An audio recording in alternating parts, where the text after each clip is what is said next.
I'm sorry, Andrew Weissman, but if I recall correctly, in 2018, you were one of the people who helped write the Mueller report, and you all botched the hell out of that. And never in my wildest dreams would I have thought we would be here. I thought we were better as a country. Oh, yeah. Like all these sites that have been around for creating videos and all that, like text stock videos, they're done. But that's why Canva was one of the first to get into doing AI. What is up, everybody? It's Dr. Vibe here, host and producer of the award-winning Dr. Vibe Show, the home of Epic Conversations, and I'm the host of Epic Conversations. 2020 Best Podcast News Award winner, 2018 Innovation Award winner, given out by the Canadian Ethnic Media Association. I also co-host and co-produce the only online show in the world for dads and fathers that's sponsored by Dove Men Plus Care. And between 2020 and now, our team has reached out to over 400,000 dads, fathers, and male caregivers around the world. As always, I'd like to say you're blessed, highly favored, a magnet for miracles, and a solution for someone's problem. We're broadcasting live on August 10th. Summer's still here. It's cool here today in Toronto, but man, the heat was here and it's coming back. But you know what? The best place to be on Saturday nights, at least when it's broadcasting and even on the replays, is Primetime Saturday with Aisha and LaLa. And here they are. The stars of the show are in the house. What's going on, ladies? It's been a week. We had a good week. Long week. Long week. Yeah. Very long. Very long week. What's been going on in your worlds, ladies? Well, we did something really fun this week, didn't we, Aisha? Do tell. We did. Our Girlfriends Chat podcast, which, we do it on Patreon. We're making them free now and uploading them to the Discord. They're available on the Patreon. You don't have to have a subscription. But this week we had a 2-hour and 10-minute conversation with Miss Jill Jones. And it would have been longer if I didn't have an appointment. and we only made an hour and 15 minutes available because I had to edit down some things. Because, there's some things that you want to keep between girlfriends. But it was a nice conversation. We had a good time.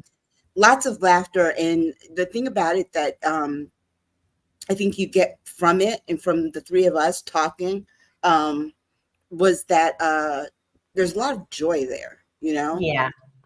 Yeah. And that's the one thing that I really am liking now about this political season is that now that things have shifted, there's more joy.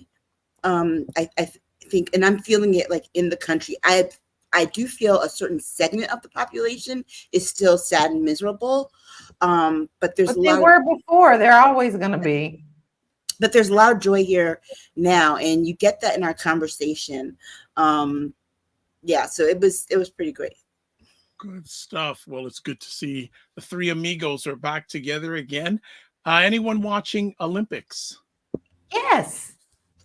Now I'll save the thing about this breakdancing thing because it's okay. horrible. So it's not just you. It's okay. So my daughter was showing me a clip of the breakdancing thing, and I'm like, who decided this needs to happen this way? It's like it's that Columbusing thing of things that come from our culture, and I don't recognize it as breakdancing. To me, it's not. It looks more like people, and I have seizures. It looks more like somebody having a major grand mal seizure. I've seen myself having one, so I know what it looks like. It's horrible. It's terrible. It's terrible. I mean, it's actually pretty disgusting. It actually looks like an SNL skit. Yeah, they should drop off the dancing part of it and just call it breaking, because somebody's going to break something. They sure are. Well, a Canadian one.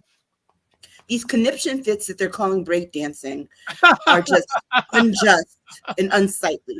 Well, let's say hello in the house to fan number 1, Jen Myers. What's going on, Jen? Hey, and I think who did watch the chat is JJ Mars. There it goes. The top. Hey, JJ. What's going on in Colorado weather-wise? What's going on Colorado political-wise? What's been going on? Before we also get into the main part of chat, this week was the anniversary 10 years of Michael Brown Yeah. being murdered in St. Louis. And it didn't get a lot of coverage in the news outside of maybe Of course NPR. not. And Of NPR course did not. actually NPR had a reporter in St. Louis all week, Michelle Martin, reporting every day. But other than that, not really much. Any thoughts where America is 10 years after Michael Brown? We're nowhere. We're not any better. I mean, you still see, remember, Michael Brown happened 10 years ago, and then George Floyd happened in 2020. So, and then is it Dante? I can't remember his last name. It happened, a few weeks after that. So, so here's the thing is that we have not moved forward on this at all because people still don't want to have a racial reckoning in this country. How do we know we're not that far? Because we have a whole political party trying to convince America that the Black female candidate is not Black. And use an insult. We have someone like Kevin Sorbo, who's who's at this point a D-list actor, hasn't had a good role since the 90s, talking about, oh, if she's really Black, then let her say the N-word. Well, first of all, she's not going to say it to you or in front of you so you can witness it. And second of all, that is not how we as Black people measure Blackness. All right. Okay. Wow, I missed out that altogether. I didn't even hear that one, Aisha. And was it Lucy Lovelace, who had the show with him, defended him by saying he has defended Black people before. You know the Black person he defended she's talking about? Who? O.J. Simpson. Okay, yeah, no. Oh, we are here. We are here. And now the reports are that Trump is calling Kamala Harris a bitch every word out of his mouth behind the scenes. Because he doesn't know what else to do. He's so, okay, y'all remember in The Wizard of Oz where she threw the water on the witch and she, man, that's what I see. I see a little blue blob spinning in the circle talking about he's melting because he is really melting. Yeah, remember I told you guys on the conversation with Jill, I said, remember when we used to watch the Jetsons and how Rosie the robot used to short circuit and all the smoke coming out of her ears? And parts falling off. That's him right now because he doesn't know how to run against her. No, he's lost. He really doesn't know. This was not in his agenda. Don't worry, family. They got time. They'll pull something out. Don't worry. They won't. No, because you got to understand this party is not there. There are things that they can pull out, but it would be different if this wasn't someone who has run political campaign and won every. The thing he's looking at, she's won every political campaign she ran. DA is a political office that you're elected to. She won that. Attorney generals won. Senators won. Then vice president, and now she's running for president. There's not anything that they can pull out that hasn't been pulled out and thrown against her by this point. And the truth of the matter is people are exhausted from all the misery. It's like, this is kind of like, put it this way, we've been a nation on fire and someone finally has thrown water on that fire. Misery, I think people are tired of being miserable. And all they have is misery and grievance. And you know what? There are people that you get tired of hearing, you ever meet someone, you have a friend like that, you're like, I just can't deal with this person right now because all they are is completely miserable all the time. And you start to avoid them. That's what we have right now.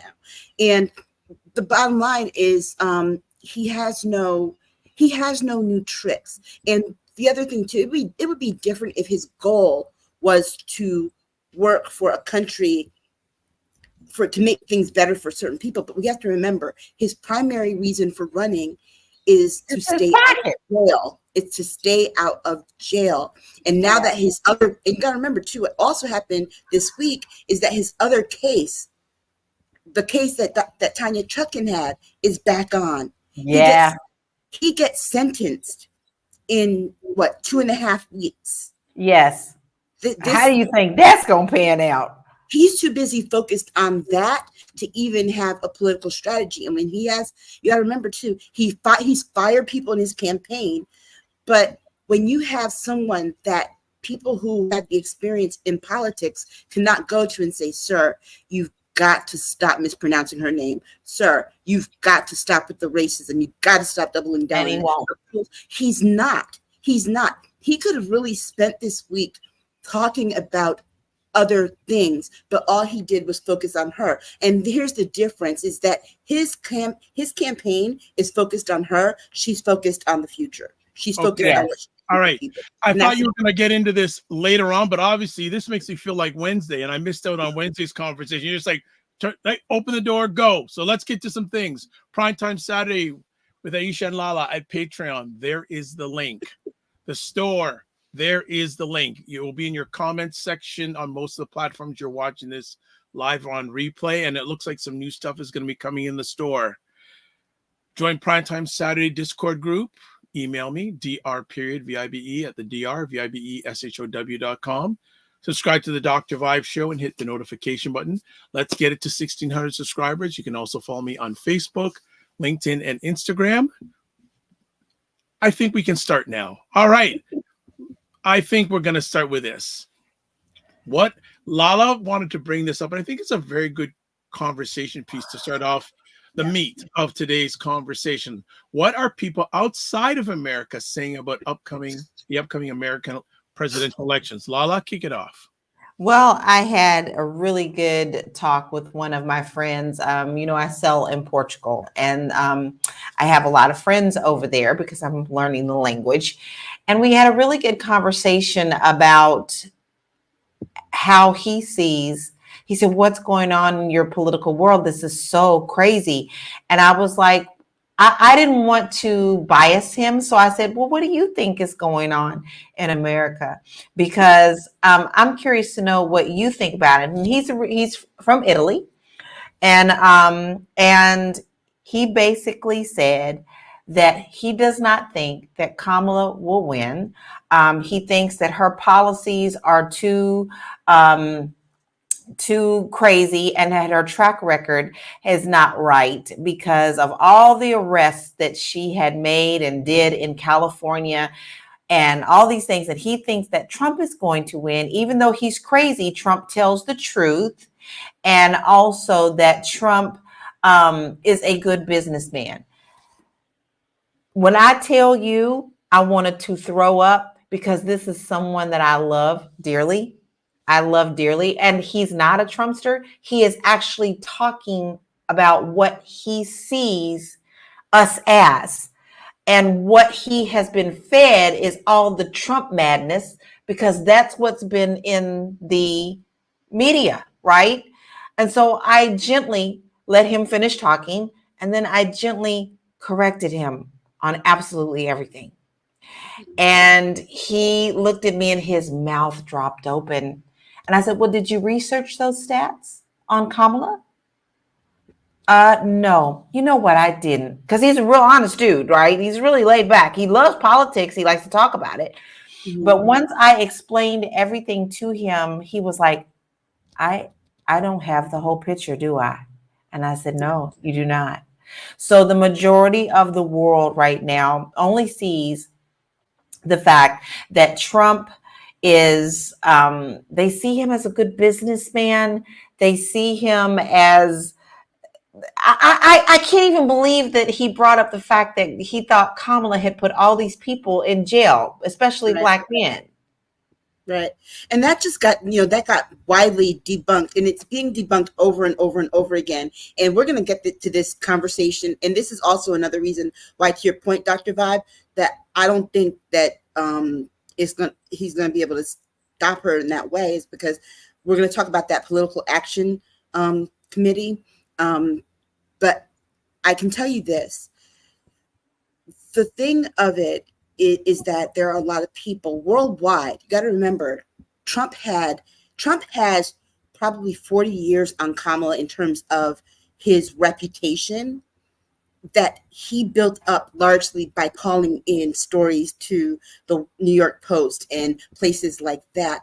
And so remember, people's memory of Donald Trump are for two things. They're from the 80s, and Yes. what they saw on Lifestyles of the Rich and Famous. Remember that?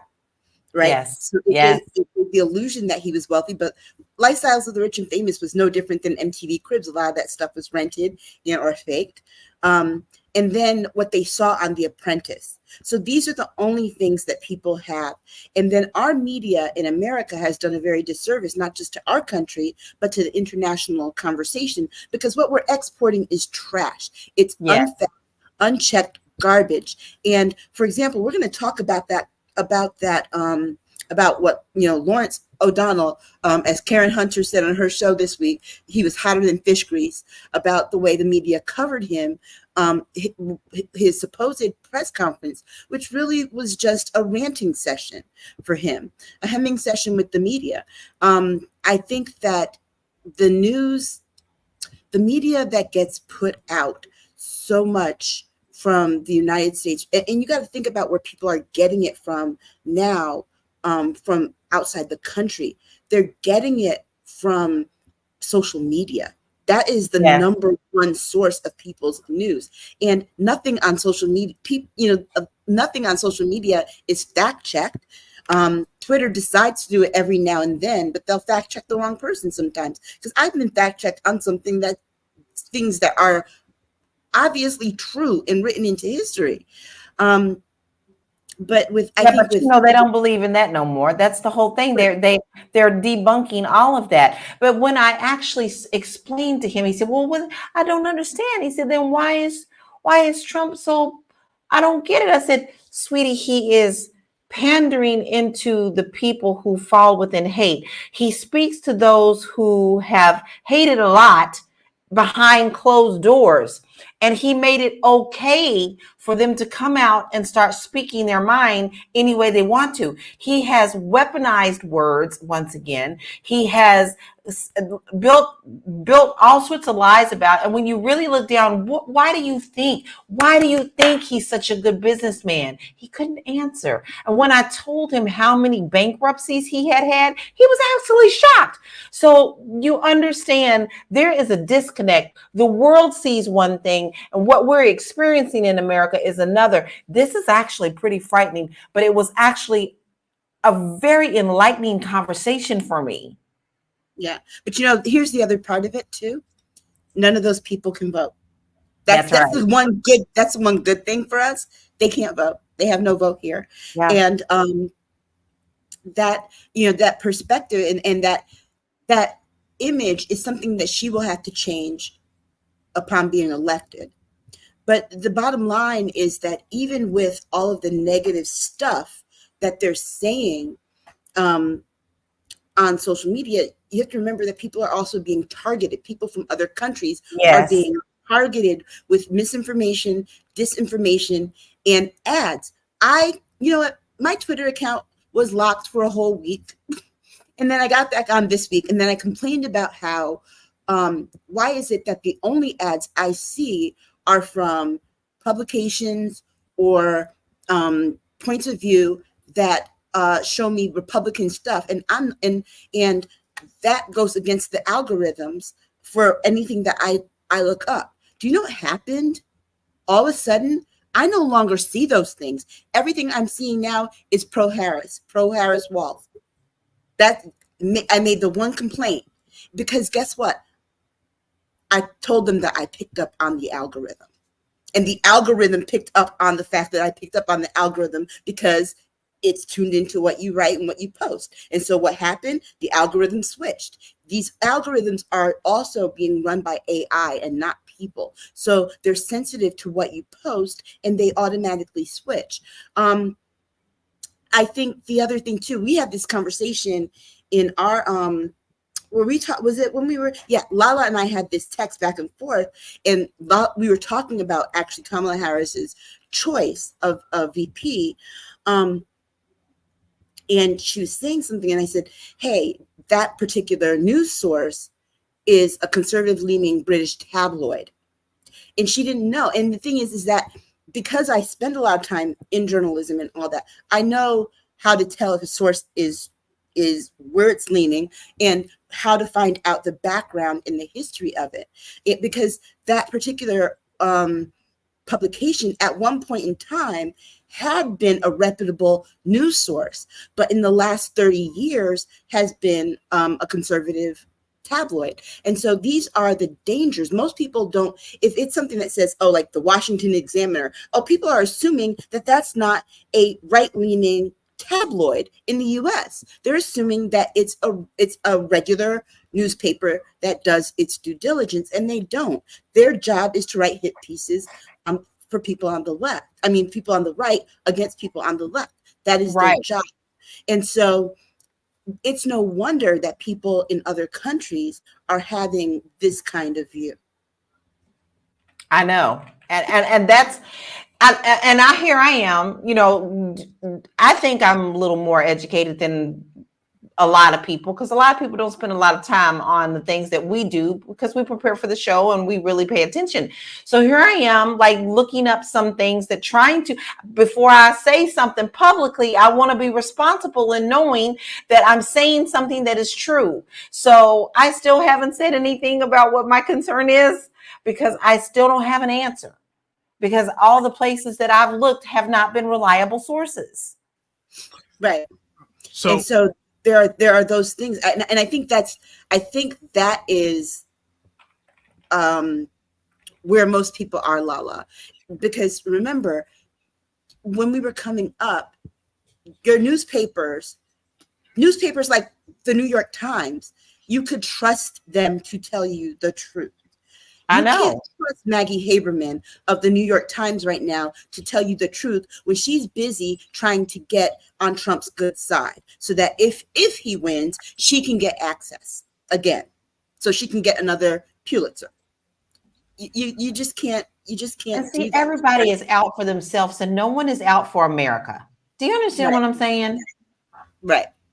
But he's made that okay too. Not that this is anything new. All right. I will not put that part all on Trump. I won't, because honestly, for a long time, people are always out for number one. We know that. That's nothing new. Mm-hmm. He's just made it really easy for people to do that as long as they're in his good graces.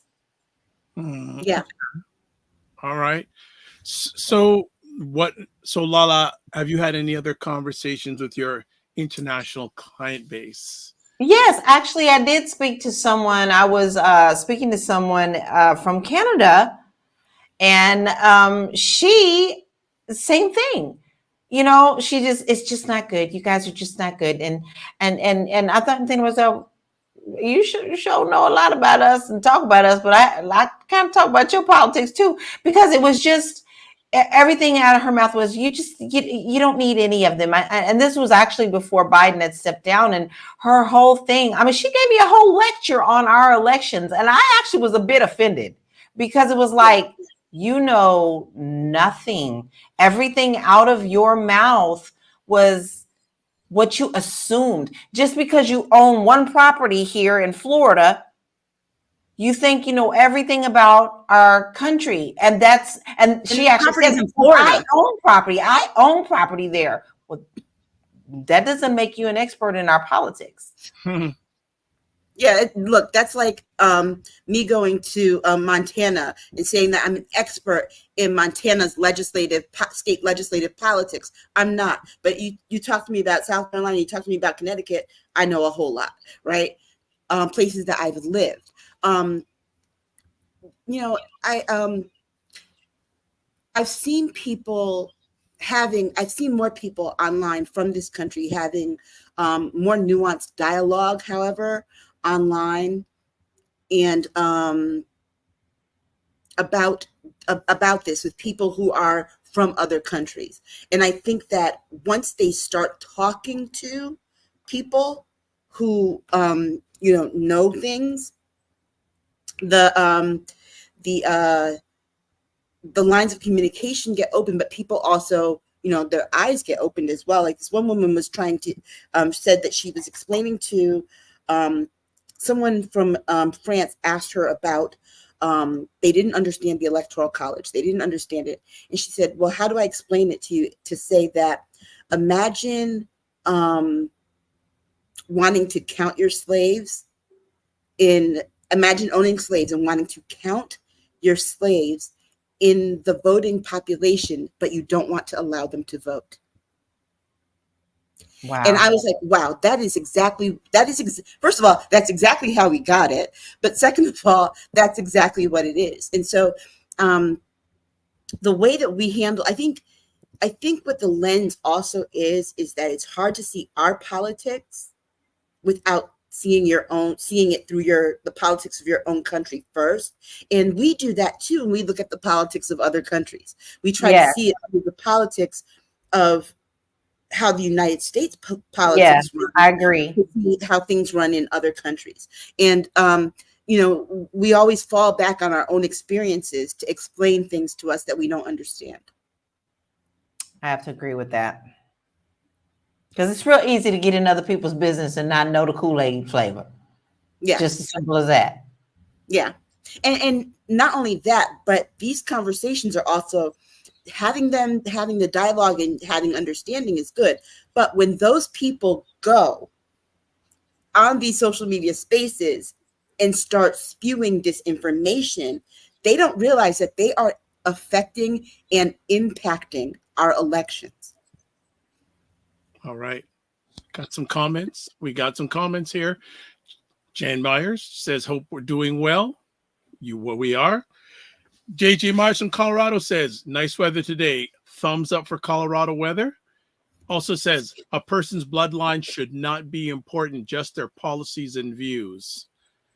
And also, there she is, Dr. Tachi, the driving force behind Indie Soup Media. If you don't know what Indie Soup Media is all about, independent content creators network with about 35 to 40 now content creators. A lot of my content is featured on there, plus I'm on the advisory board. But if you want to find out more about Indie Soup Media, here's the link, indiesoupmedia.tv. And coming up to 6 months, I think they probably hit it by now. 6 months already. Wow. Up to 6 months, 17,000 YouTube subscribers.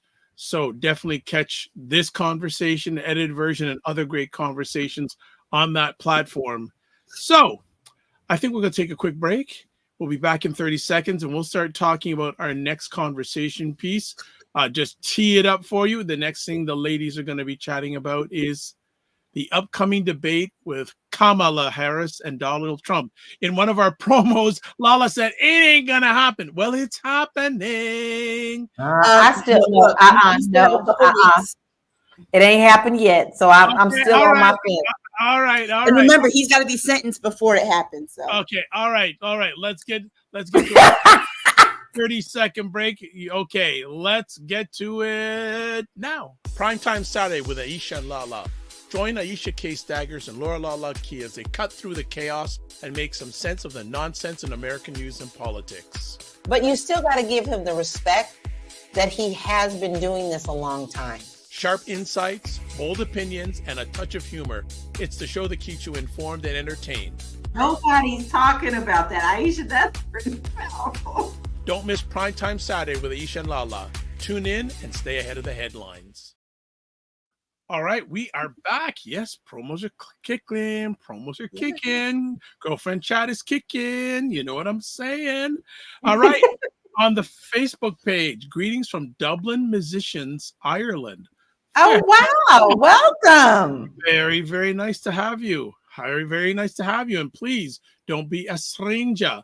Dr. Tachi says, we'll see. He will try to find a way to weasel out of it in regards to the debate. So, LaLa, you have support. You have support. Well, I agree too, because remember that he gets sentenced September 3rd. Yeah. I think it's very much dependent upon what happens, because here's the thing: if he gets sentenced at all, even if they kick it down for past the election time, he is going to get really desperate. And when he gets very desperate, like he is right now, he's very sloppy, very, very sloppy. But that also will give her something else to say in the debate. This man has not only been convicted, he's been sentenced. Yeah. He does not, he does not need to. It gives her something else. And the thing of it is that he does not want that smoke. He thinks he does. And let's be clear. He's going off those 3 Black women from the NABJ last week, thinking that he's going to steamroll her the way that he steamrolled them. She's got the wind behind her back. And just like she handled the hecklers the other day. Oh, yeah. and she handled the hecklers, but also let's not forget how she handled Mike Pence when he tried to do the Trump thing and talk over her. And she said, I'm speaking. Because the bottom line of it is that dealing with Black journalists are one thing. Dealing with a Black woman who on this level, level, who is a lot smarter than you, a lot more savvy than you, and has no patience for your bull, that's something totally different. Okay, a question here. Well, Phil Fenner from Ireland says, hey, he also says, we don't like 45 over here, exclamation point. So, all right, Ireland's chimed in. Could you imagine he wins? Holy blank. I won't say what he said. All right, some questions here. First of all, and earlier on, you were talking about people around the world thinking he's a good business person. Katrina Ray Porter says, why do people think 45 is a good business person? Because the only thing that comes out of their mouth is, every time I ask them, the very first thing that comes out of the mouth is, oh, he's a good business person. He had all those casinos. He was so big in New York City. He bankrupted all of those. And all of his dealings in New York City have been shady. He's filed bankruptcy. How many times, Aisha? Like 7? Several times. And let's be clear. Some of those bankruptcies included his casinos in Atlantic City. I mean, Atlantic City has never really recovered from the losses from his casinos, but successful businessman. Okay, let's run down these. Trump Airlines, where is it? Gone. Trump Water, Trump States, Trump University. He had to pay back those students for stealing their money. Okay, he couldn't even get it accredited. And so every business that he's created has either bankrupted or had to shut down and was sued. Now, talk about his real estate business. Well, guess what? One of the things that we learned in the fraud case with Tish James is that a lot of that is heavily mortgaged and owned by banks. He doesn't even own his own stuff. No. Like the Trump Tower, he rents Trump Tower from somebody else that owns it, right? He leases. And then not only that, he did things like in the casino situation when he was divorcing, what's her name, Marlo, the second one. He was in so much debt. He got the money to pay her on that alimony thing from the casinos. He pulls that kind of crap all the time. And this is well known, but people don't want to talk about that. He has never been a good businessman. He's always written himself up to be. And we already know he sends his own lies to the newspapers for the newspapers to report. He's the one who's the creator of fake news, but then want to call fake news out when he's the one who created it. And this fake money that he has no money. He has no money. None of this is LaLa. If you or I declared Chapter 11 bankruptcy, people would tell us that we were horrible with money. We were bad with money. We weren't good business people. As many times as this man has filed Chapter 11, he filed Chapter 11 on the casinos. Yes. But you still want to think he's a good business person? I just want to interject for a quick second because you're on a roll. 45 has declared business bankruptcy 6 times. You tell me that's a good businessman. Please, Would you please tell me that? Because there's nothing good about that kind of business. And only rich people want to tell you that's just a part of business. But let you do it. Bankruptcy stops your creditors from coming after you.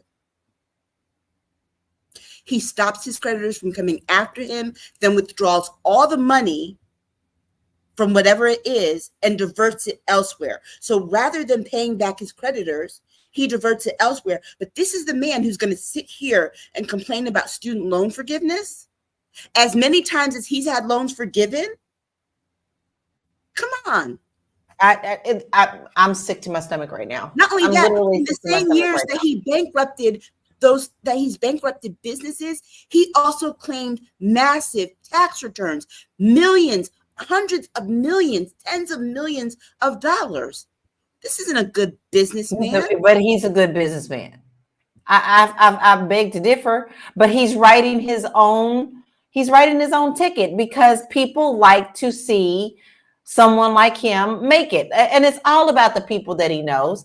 And it's the comment is an always good thing. They know how to schmooze enough people to keep their coffers filled, and then when they get tired of that, they go to the next person to appease the first person that put money in their coffers, and then next thing you know, he's going to the third one. It's a Ponzi scheme, is what it is.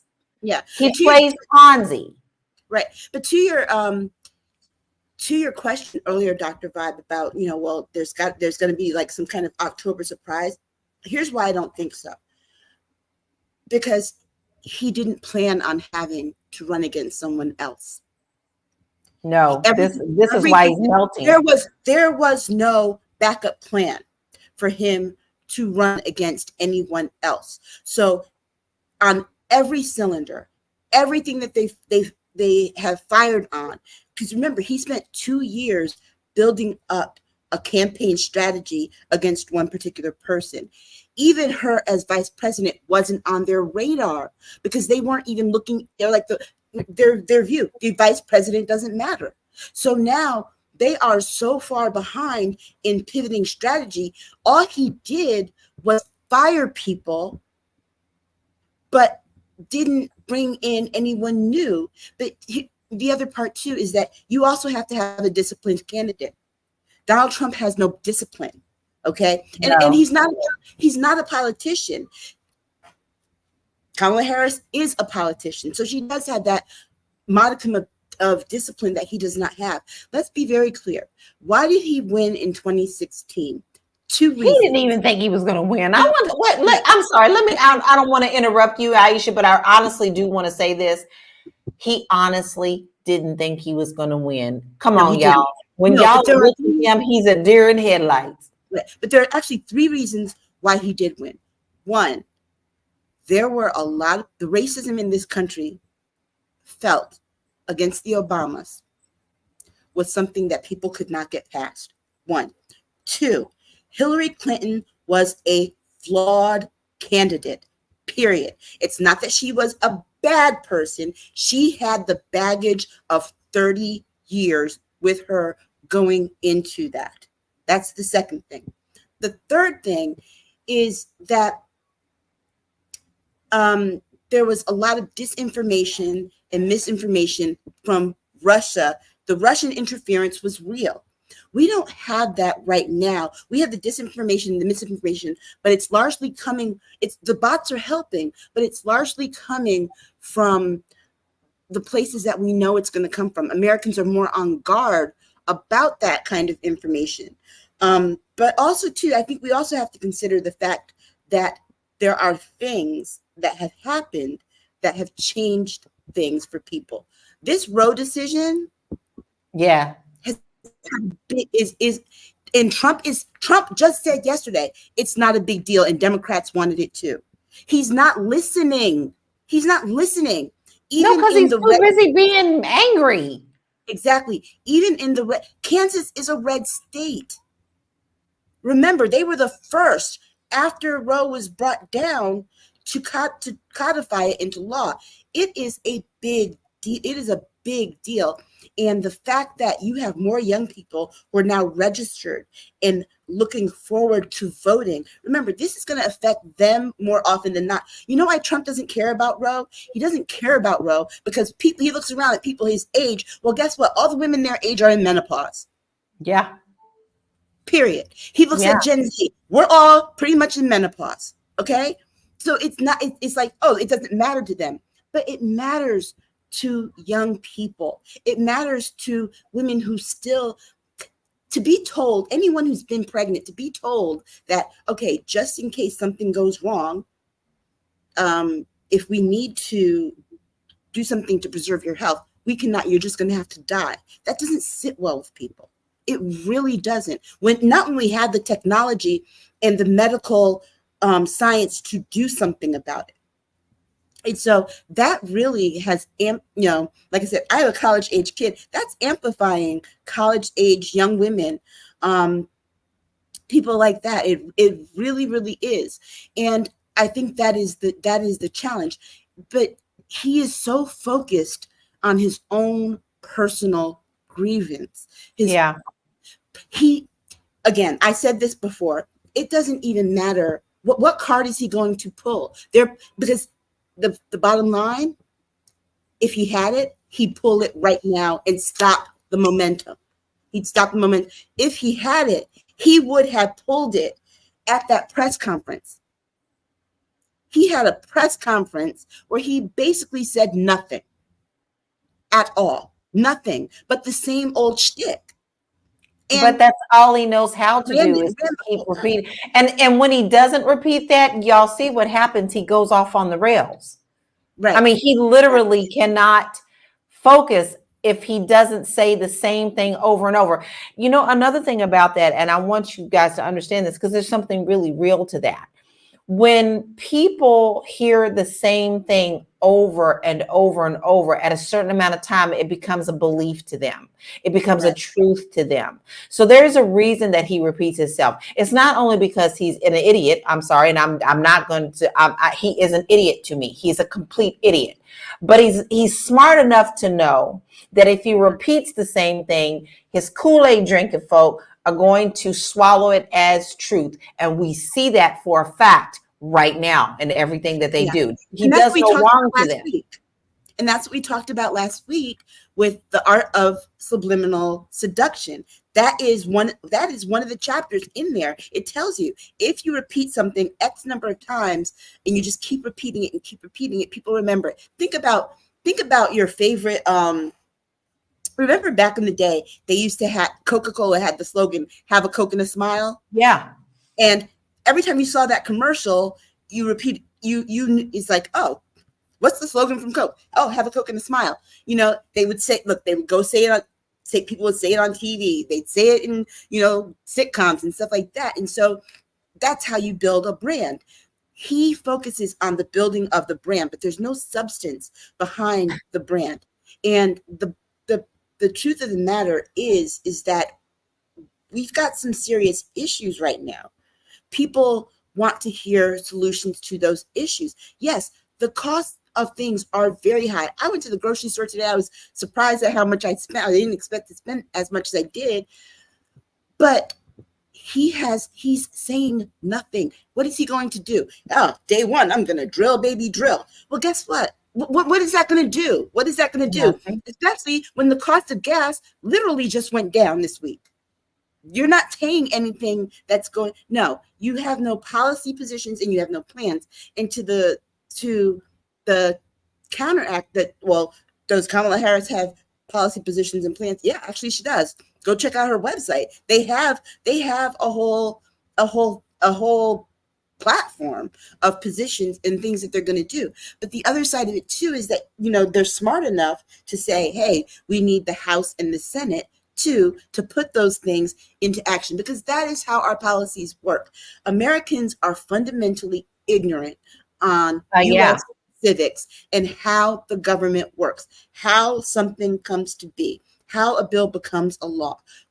Most people don't realize that the bills, a president can tell the party what he wants. It has to either originate in the House, originate in the Senate, but it has to go through votes. It has to go through committees. It has to go through all these things. When he gets it or she gets it, they sign it into law. That is how it happens.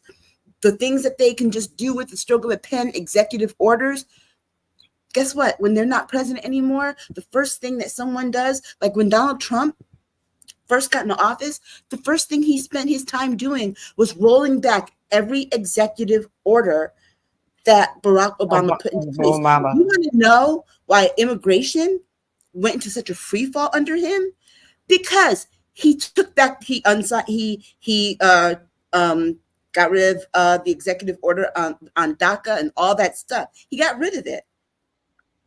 And I think that is, people are like, well, why don't they just do executive orders? Of course they can do them, but it's a Band-Aid. What happens when you take the Band-Aid off? The cut is still there and it's still bleeding. And the same thing when Biden got in. I mean, this is the way it works, y'all. It is the way it works.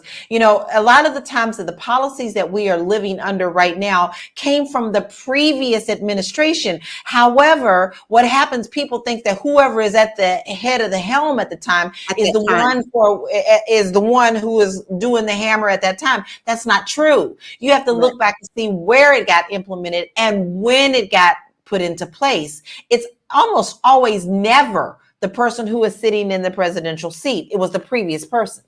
Ladies, hold on. Do I have your permission to catch up on comments? Yeah. There's a whole pile of them. Sorry to interrupt, but you're on fire. But okay, let's go back a bit.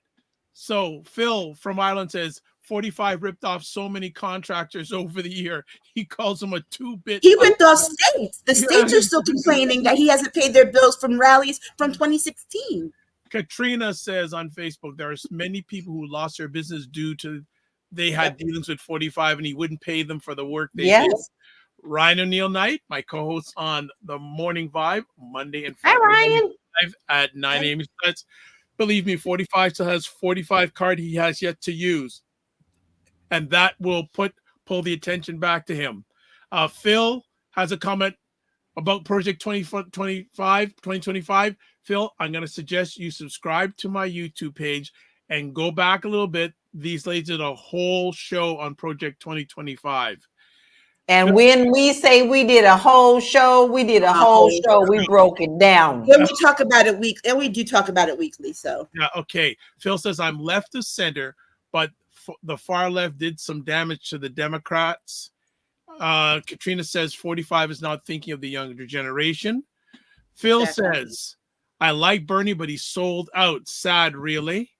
He says he lived in the USA for years. His daughter is a citizen. He says you have no real choice over there.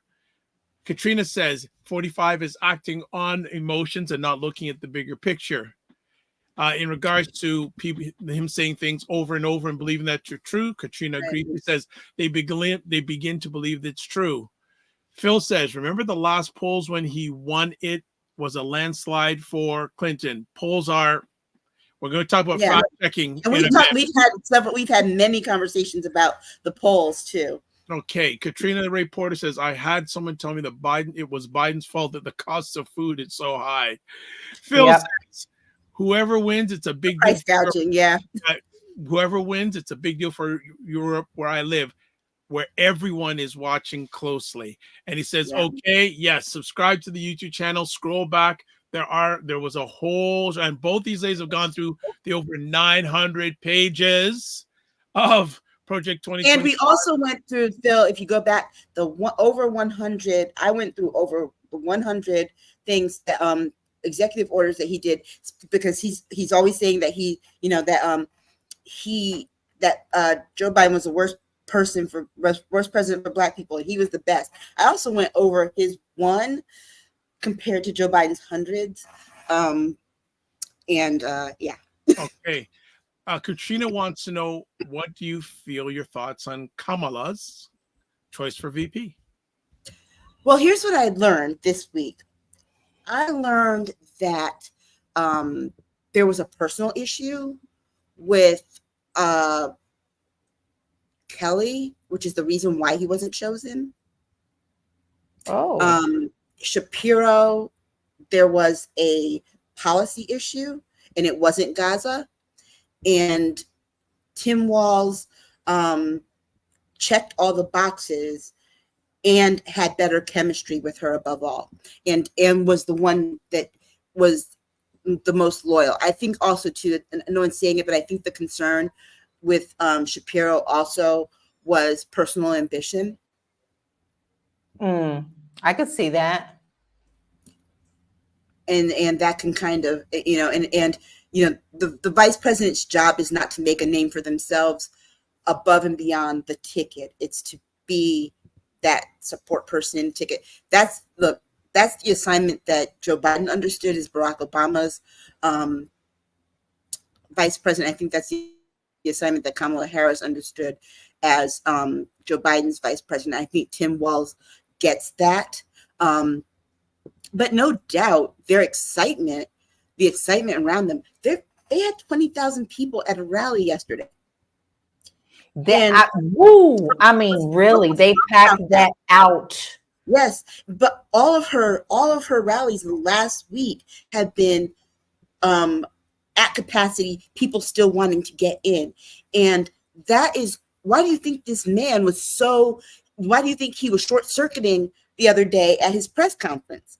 Why do you think he even had the press conference at all? Just so he could complain about how big his rallies are, and to say that he had more people than Martin Luther King. Girl, and Bernice King came out and said, "You better stop lying on my daddy." Yeah. You don't want to make Bernice King angry. That was a classic.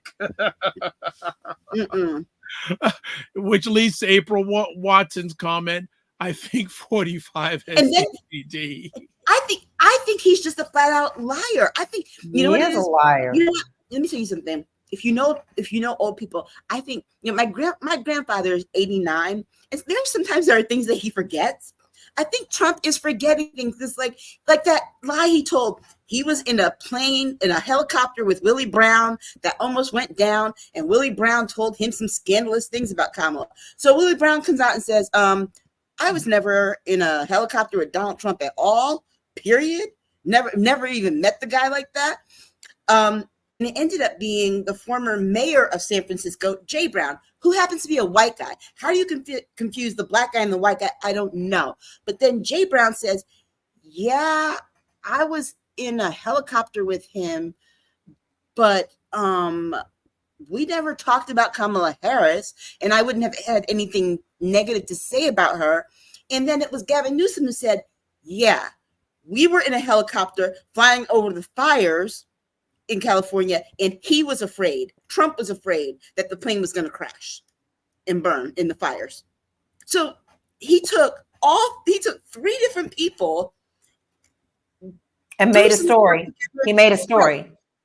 I made a story because guess what? The part that he wanted people to hear wasn't the who, wasn't the how, wasn't the what, wasn't the where. He wanted them to hear the scandalous part. Yeah. He wanted him to hear, ooh, there's some scandal.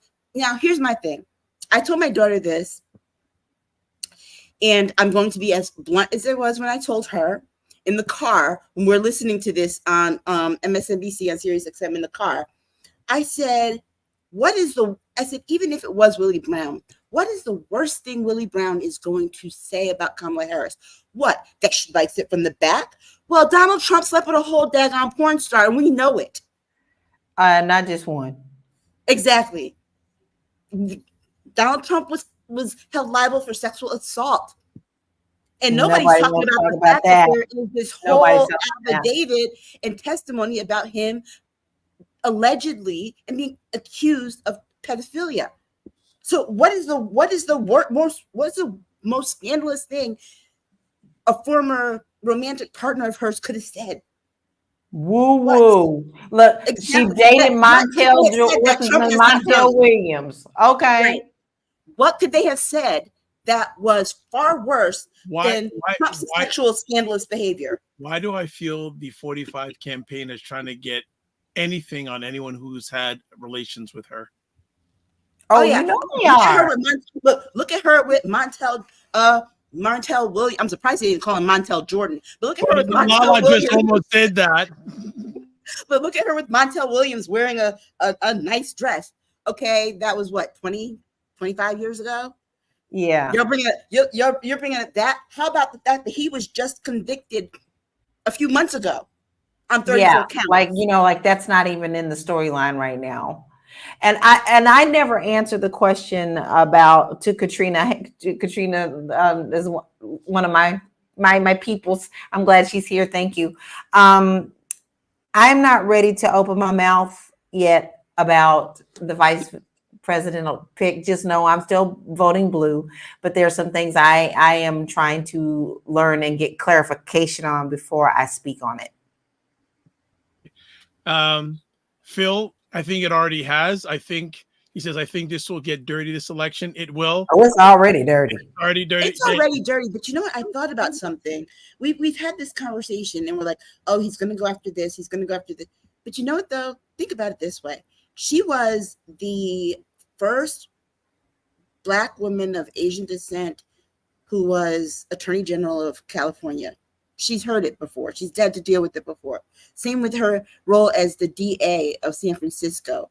Same with her being only the second Black woman elected to the Senate. This is not something that she hasn't had to deal with before. And I think that any professional Black woman of a certain age already knows how to deal with these things, particularly if you're used to being in these spaces where there are very few of you. So I think how she's choosing to handle it is a good thing. I think the fact is she's choosing to handle it by saying, you know what, I'm not going to, a fire needs air. It needs oxygen to get bigger and to burn. And you know what she's saying? I'm not giving him any oxygen. She's really not. Because when you give him a little bit of oxygen, he sucks all the oxygen out of the room. And that is the smartest thing that she can do, is to not give him any care. But we're going to talk about what the media did. But what the media did after she gave that speech to the UAW, her speech was 7 minutes, but they covered a full hour of his, didn't cover hers. But the questions they peppered her with afterwards, like, what do you think about him? He said this, he said that. It's like, wait, you didn't ask her anything about what she said or her policies. Those are the things that people need to know about. You asked her what she thought about him having a temper tantrum. And guess what? She's smart enough to say that she's not going to answer that part. But her campaign, however, is releasing press releases that answer that for you. The media's doing that. And the press release said 78-year-old man throws a temper tantrum. And that's exactly what it was. She called it like she seen it. All right. Phil also says, I think Harris will be too strong for 45. He hopes so. He also says, why would a woman vote for 45? Crazy. I'm with you on that one. Katrina appreciates your take on the vice president candidate. She says, that's fair, LaLa. Dr. Tachi says, when you're dealing with orange filth, of course it will get dirty. And she goes, she is loving the conversation. So we're talking. You know what? The media is okay. Let's get to the topic. All right, because you're pushing the wall down. I'm about to short circuit. Okay, down. So let's talk about fact checking political candidates in the campaign. So go for it. Now you're loose. Now let it loose, Aisha. The media has gotten completely irresponsible. And I'm talking specifically about these corporate media entities, okay? They are off the rails. How dare you say that, oh, she hasn't taken any of our questions yet. She hasn't had a press conference. She is 2 weeks into this campaign, 3 weeks into this campaign, right? Donald Trump didn't do a press conference with them for 2 months into his campaign. He's just been running his campaign longer. That is the difference. And guess what? And when he does take questions, he doesn't answer you. Never answer you. Never answer you. Stupid and dumb. You're not shouting and screaming at him the way you did John Pierre, the way you scream at Joe Biden, the way that you would try and scream at Kamala Harris. Because we saw you all were screaming questions about her that weren't about anything that had to do with her campaign. They had to do with, it was like watching, middle school kids in school. Oh, so-and-so said this about you. What do you exactly? Oh, I'm going to go run and tell this person. So it's like, come on. No one is doing any kind of responsible reporting at all anymore. At all. And I appreciate the fact that Lawrence O'Donnell called out not just his own network, but every network for carrying that over 1 hour filth, that 1 hour and 30-minute garbage of this man, and didn't cover Kamala Harris's 7-minute speech. And here's the other part of me too that is really bothered by it. You know, you spent 90 minutes in the fact checking. Lawrence O'Donnell made this very good point. He said, you know what, the whole time that he was speaking, it's not like people in America don't have big screen TVs where you could just run up on one side, the fact checking while he's talking. It's like, because remember, people will turn it off after he's done talking. And it's like, oh, I guess I heard what he had to say. But not one question, not one reporter asked him a hard question. They did but not. This is the reason why he wants it his way. He wants to be on Fox. He does not want any fact checking at all because he knows this is his wheelhouse when it comes to that. You can't, you know, he gets to get up there and ramble and say anything he wants. And then once that's in someone's ear, it stays there. But I am totally on board. And I think it's a wonderful idea that he was, one of the reporters was saying that all you have to do, you don't have to even stop and say, well, sir, that's not right. You know, anytime someone says a lie, not just Trump, everybody should be fact checked. Once it comes up, it should be like a scrolling thing on the side where you can read a perfect example in this reporter's thing was Trump likes to say that Kamala Harris, Vice President Kamala Harris, because I'm sick of people ignoring the fact that she's still vice president, you know, is uneducated. Then you should be able to pop up, that's not true. She is a Howard University graduate, blah, blah, blah, blah, blah, blah. And see that right beside it immediately. Honey, they probably couldn't even keep up with all the lies that he's saying. Trump has yet to prove that he's not an idiot. He's out here calling people stupid and whatever. You have yet. Look, a cognitive test doesn't mean boo. It basically just means that you can eat oatmeal without drooling down the side of your mouth. What I want to know is, tell me what the 26th Amendment says. Oh, by the way, how many amendments are there, Mr. Trump? You were president. You were supposed to protect the Constitution. You should know that there are 27. How many? Oh, and another perfect example. He keeps talking about he wants the Christians. He loves Christians. And so there's been many people who have actually asked him, and cracks me up every time. Well, sir, what is your favorite scripture? Well, I just can't choose one. All of them. I don't really want to go into that. All of them. I can't get into that. Okay, so are you an Old Testament guy or New Testament? Well, both equally. He knows nothing about the Bible, just like he doesn't know anything about the Constitution. He doesn't even know the preamble to the Constitution. Nope. And I know that just from Schoolhouse Rock. Exactly. The people, in order to form a more perfect union. Maybe I had to throw that in there. Maybe Kamala picked the wrong VP running mate. I think so. He doesn't even know. The thing of it is that he doesn't even know what the First Amendment is. The First Amendment isn't, because here he is. Well, I think that you can't even say Merry Christmas anymore. That's against the First Amendment. No, the First Amendment isn't about the right to say what you want, free of consequences. Because if it was, you couldn't yell fire in a crowded room. It's about you being able to say what it is you want without your government taking action against you for doing so. But the First Amendment also provides freedom of religion and freedom of the press. The one thing that he, in Project 2025, wants to get rid of, a free press. Everything that gives us rights basically gets wiped out with Project 2025. Every last amendment to the Constitution. And the sad part is the guy who wants to do it doesn't even know what all the amendments say. You're going to let somebody who doesn't even know what the amendments are strip you of all of them. Again, Project 2025 is about that executive order he put in place that I keep talking about every week, and I'm going to keep saying it. Yep. That Keep on saying it, Aisha. Keep saying it. People, that he couldn't get that the people that were there wouldn't allow him to do was to expand the powers of the executive branch. Go look at his executive orders. Every year of his presidency, he signed an executive order to expand the powers of the executive branch. Yep.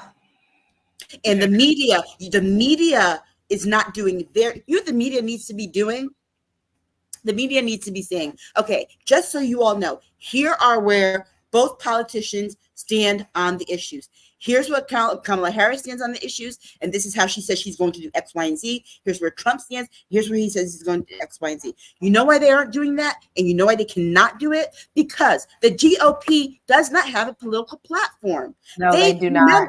Remember, in 2020, they said, we're going to get rid of our platform. They literally said that. We're not going to have our platform.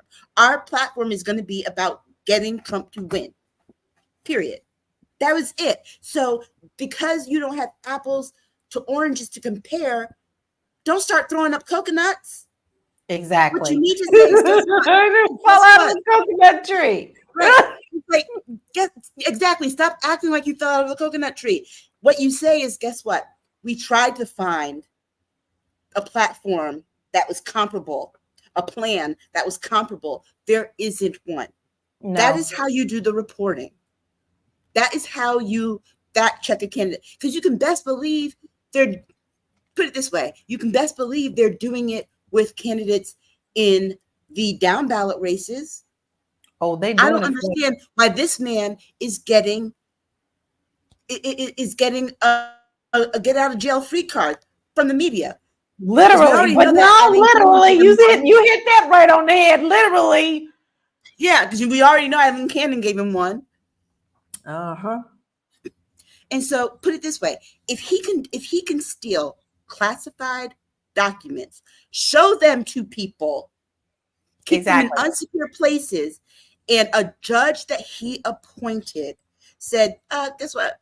Yeah, we're not going to even deal with that as a case. We're going to just let that go. And the Supreme Court says, well, he's got immunity. So if he did it, he's immune from prosecution for it. It should tell you that there's a problem and that the problem is him. Because guess what? They didn't do it for any other president prior. Richard Nixon didn't even get it done. Okay? No. And he was a whole damn criminal. He sure was. Mr. I am not a crook. Exactly. Richard Nixon has people break into the Watergate Hotel to steal some tapes. And Trump is like, "Ooh, hold my beer." Exactly. Oh my God! Yes, exactly. Hold my beer. I got you. Jump on. It's the truth. Got a few. You have to laugh because sometimes you just have to laugh not to cry because it is so ludicrous. Yeah. Okay, Katrina Ray says, and that's how his supporters are. April says, if he shows up for the debate, they shouldn't tell him about the fact check till the first lie. Then see if he will walk off live TV. Well, here's the thing. You know what reporters should do? Every time that man said, and I said it last week, I'm going to say it again.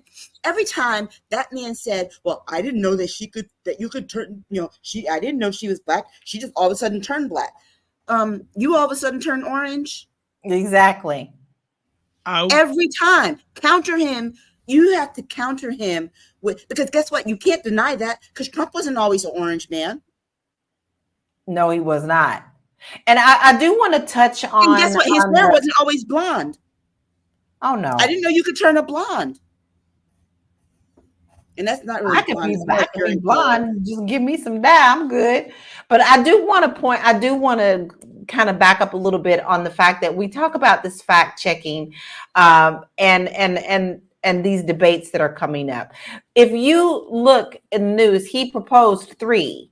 All right, and the first one was Fox News, and then it was ABC. But what do you really think? Why do you really think that he said Fox News first? One, because that's his platform. He knows he's not going to be fact checked. And guess what? Then he won't show up for the other two. Exactly. So that was his strategy for that. And not only that, but it's like, wait a second. Why are you proposing? There's already a debate scheduled. Where are you at? Because here's what he literally did. He said he was not going to debate her. Then he proposed a debate in another place, on another station, on a different date. Then says, "Oh, well, then I'll show up to the debate." This is something that you should know about any political campaign. This is how you know he knows he's in trouble, because he was not going to show up to a debate. No, he was not. Joe Biden on the 10th after that last debate. Mm-mm. He knew he didn't have to, right? The damage was done. Yep. The thing here is that he doesn't get anything by debating her. He gets more, and I mean more, I'm using more in terms of meaning he gets less, more, which means he gets more of the negative chatter if he does not show up. And that is the calculation that he's making, is that, because remember how the headlines were the 2 days after he said he wasn't going to debate her.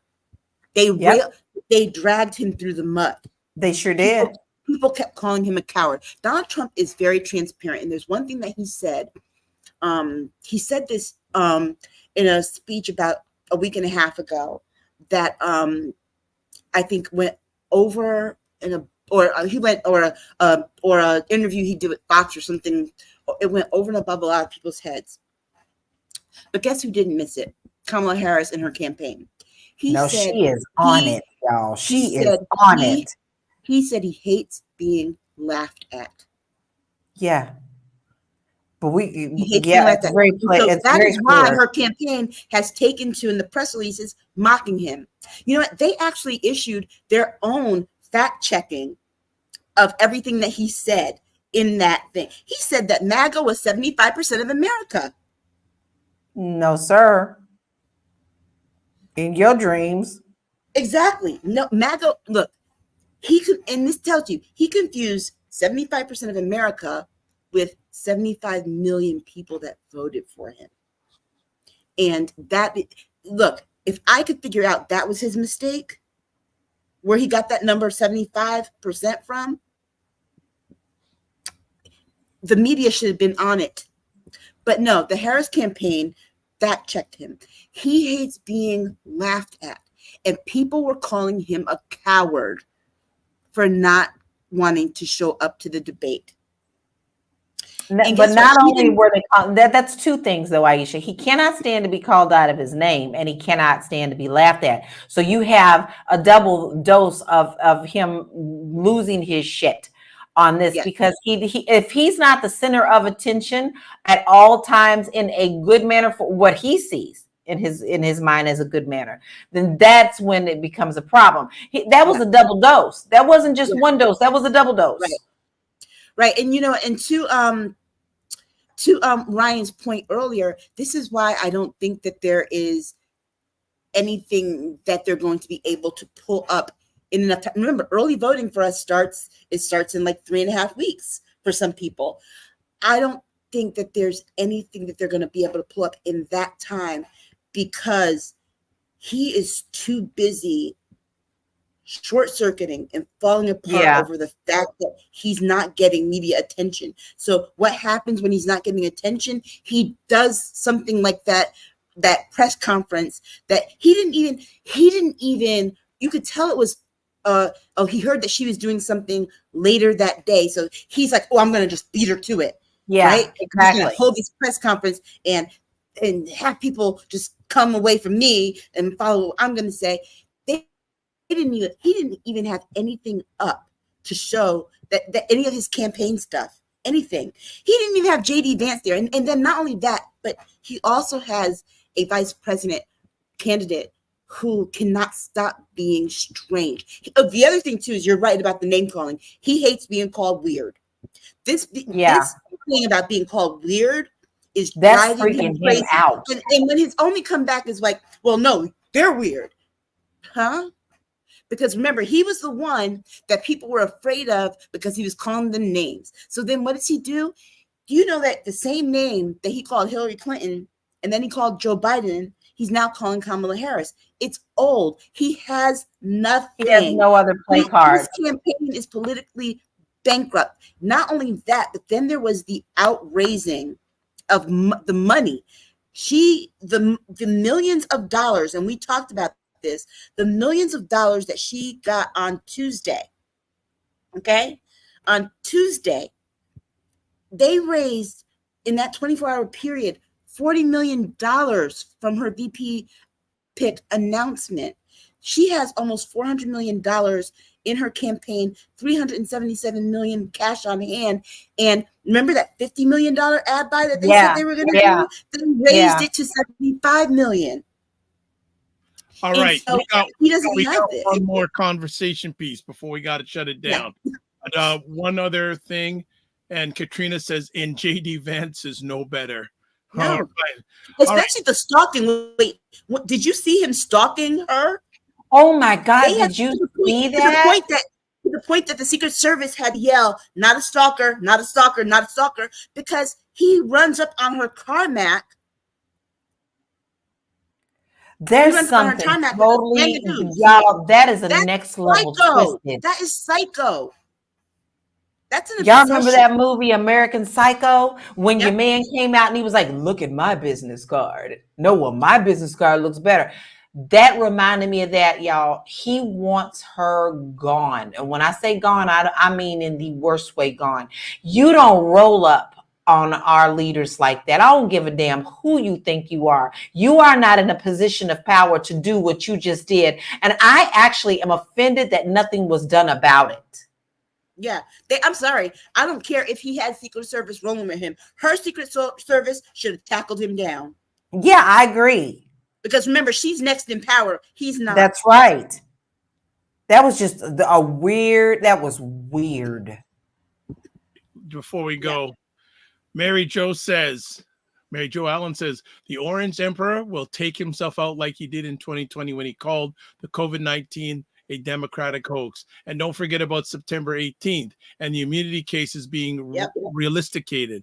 And don't forget Georgia and Koch Industries Koch Industry can't help them. Katrina goes, I was surprised that JD Vance wasn't thrown to the ground. Yeah, they should have tackled him.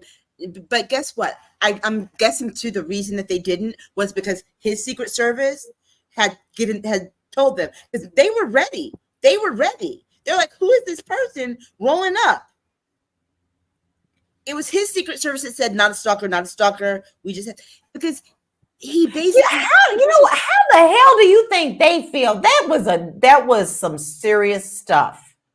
But he also put their lives at danger. Yes, he did. Their lives in danger too, because they didn't know if those were Secret Service people. They just see a whole bunch of white dudes in suits rolling up on this woman that they're supposed to protect. I'm really surprised that didn't turn out much worse than what it did. Well, the problem too is that that was the one that got caught on camera, but apparently he was doing it all week. Every place, following every stop, following her every place, and showing up at the airport. Is that stalking? Yes. Okay. And she should get a restraining order. Oh, all right. Let's move forward to our last conversation piece. The lady's going to talk about, can more Black community groups begin to wield political power? I brought this topic up because this morning I saw an article from NPR that the Alpha Kappa Alpha Sorority Incorporated launched its own political PAC. Did they? Political Action Committee to raise money in support of Kamala Harris. And I thought about it and I'm like, wow, do you know how many people that is worldwide? That's that kind of power. And I think that this is something that we can see replicated not just among the Divine Nine, not just among HBCU grads, but also in these individual, small community nonprofit organizations that we see in our communities, that people start. You have these organizations that work individually for gun violence in our communities. What if they all got together and wielded their power instead of just trying to operate in silos for political power? Because remember, political power and economic power are about the money, and they're also about the numbers. With the numbers is where the money comes from. How come Kamala Harris was able to raise all the money she raised? Because they expanded the electorate and they got enough people excited. Well, I think that our organizations can do that as well. And I think that's a lesson. If we think about how we were able to get so many things done, we think about the organizations in the community like Southern Christian Leadership Conference, SNCC, and those organizations. Well, they brought together small pockets of organizations and groups and think people that were organized to this under this one big umbrella for this one end. And I think that is an opportunity that I see for our community. Able to do that with a lot of things, but just so we have more political power than we've had in the past. And I think it's a lesson that, for example, LULAC, the largest Latino serving civil rights organization, endorsed its first political candidate, and they've been in operation for more than 50 years, right? This is the first time they endorsed a political candidate. But guess what? That there's political power in that. There's financial and economic power for that community in that. And I think that, I think this is an opportunity. And I think one of the things that we're seeing with this coalition building, again, that we're seeing with the excitement of this particular campaign is the possibilities of what can be if we work together. Yeah. And I've always said that. I mean, I try to post a lot of things like this. You're more than welcome. Anybody can follow me on my Facebook. I'm public. I talk about it. But I did post something the other day that I really feel was important. And I wrote it from my heart. There was a young lady in the Black Panther Party, and they were showing her with food, a bag of food on her hips and her fist up. And they were talking about how the government really fought hard to take them down. And there is actual power in the words power to the people. You have to understand that we are the people. And if we don't get together on a basic level, just like the Black Panther Party did, and the fact that if we continue to yield our power, we will always be the ones that will be the last served and last taken care of, because this is obviously not, it's also, we all know it's based on racism. We know that too, but it's also becoming such a wide gap between the have and have nots, which includes a lot of people, not just people of color. If you don't have your part, guess what? They throwing you in the pot with us and mixing you right in. When are you going to get tired? And this is why I'm loving this, that the fact that they're getting this together is, when are you going to get it together and understand that when we are the ones who get it together and decide that we want change, then all of the stuff that you won't need a Dr. Vibe show Primetime Saturday with Aisha and LaLa when we have the power and take it back. Yeah, because the other thing too is that we've got, us as the people, we've got business we want taken care of for us, right? There are things that we need to have happen in our lives. What we don't need are for people like Jesse Waters to sit on their show with Harold Ford Jr., who is a whole Black man. I know because I interned at the NAACP, the Nashville branch, when he was a state rep in Nashville, and sat on the Labor and Industries Committee with him. To hand him a hat that says, "Oh, I've got you a gift." It says "White Dudes for Harris." And Harold Ford Jr., he says to Harold Ford Jr., you are white or half white, right? And he says, "No, I'll give it to my father-in-law." people are sick. I mean, the fact that he felt okay to do that, and as if that's who's that helping? Whose grocery bill is that going to lower? Nobody's. I had Right? a friend post today, literally. She does not live in California. She lives in one of the interstates. And she said, I wanted a bag of apples today. And this, she didn't go to Whole Foods. She didn't go to this, I don't even know. It was a lower grocery store, a regular grocery store.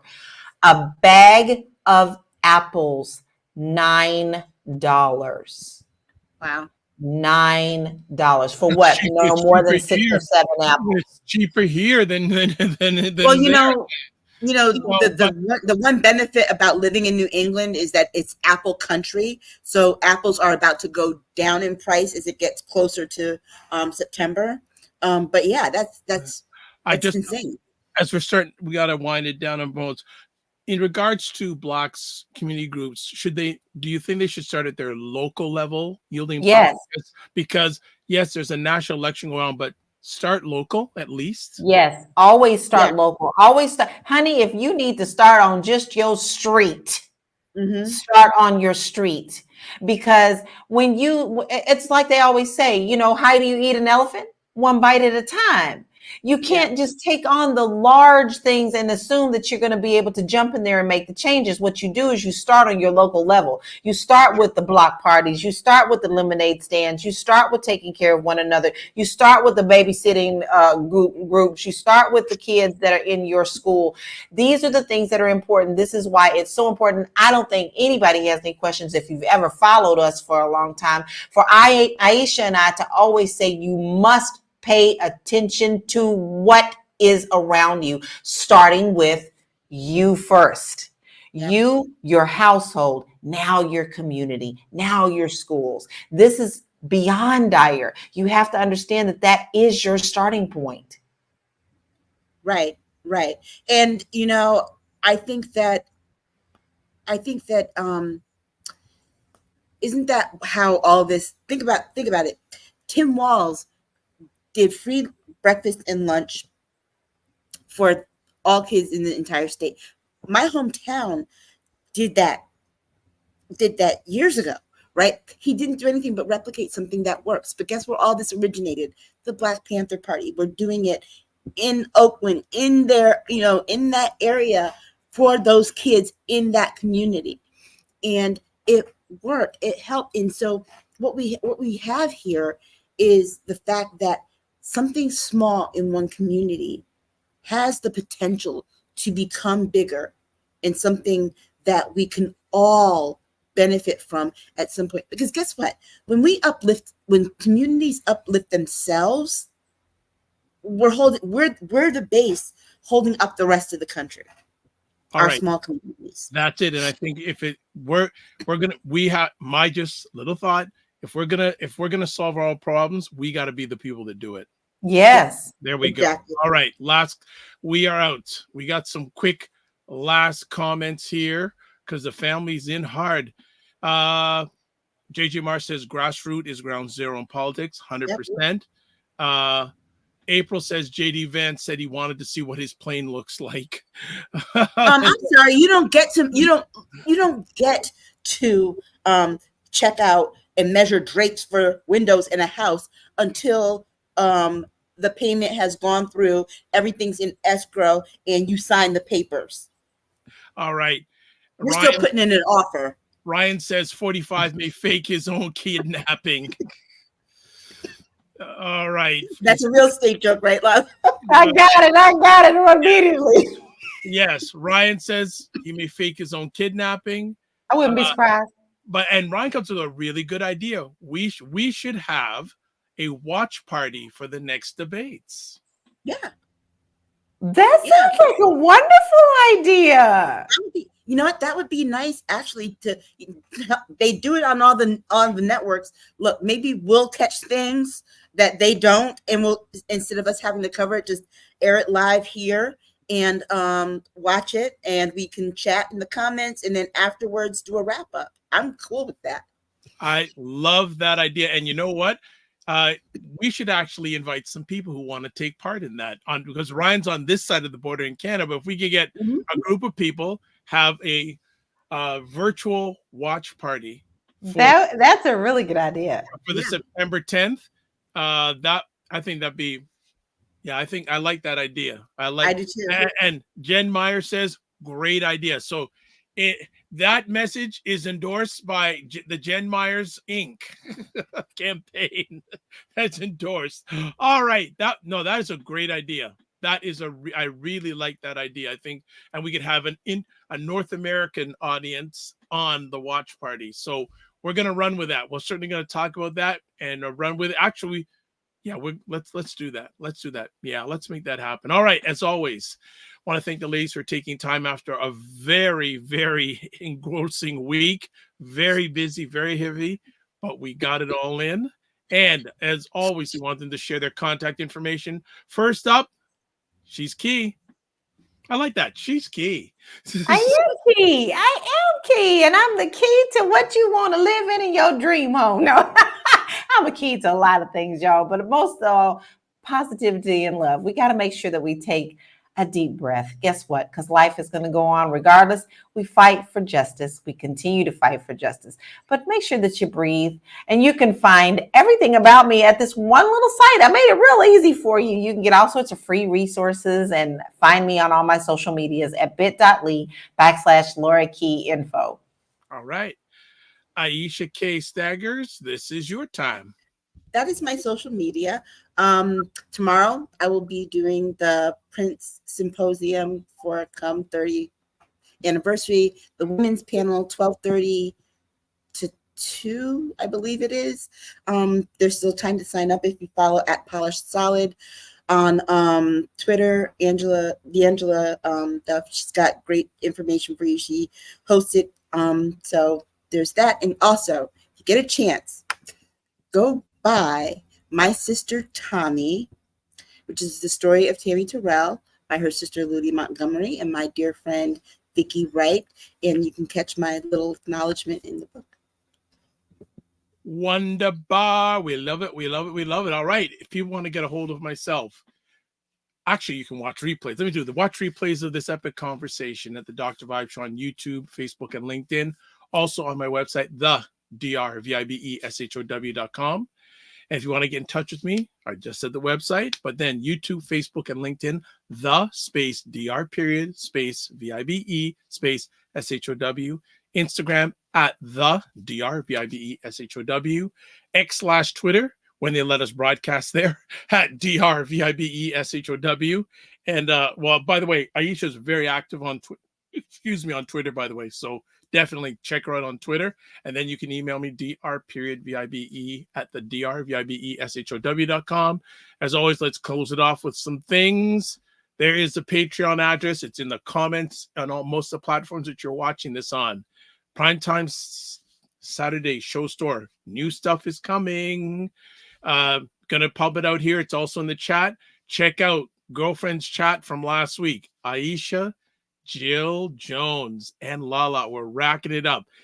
Unfortunately, family, there's some stuff you ain't gonna catch on the replay, but that's between them.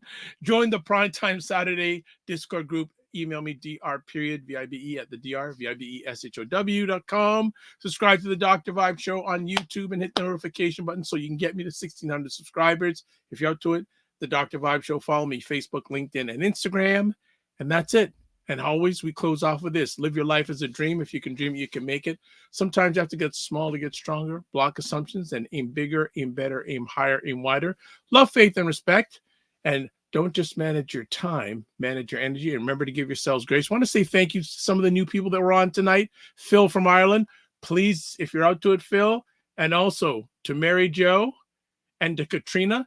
If you can, go to the Dr. Vibe Show page on YouTube and subscribe and hit the notification button. And everybody who's watching this, tell other people about it. God bless. Peace to well. Keep the faith and walk good.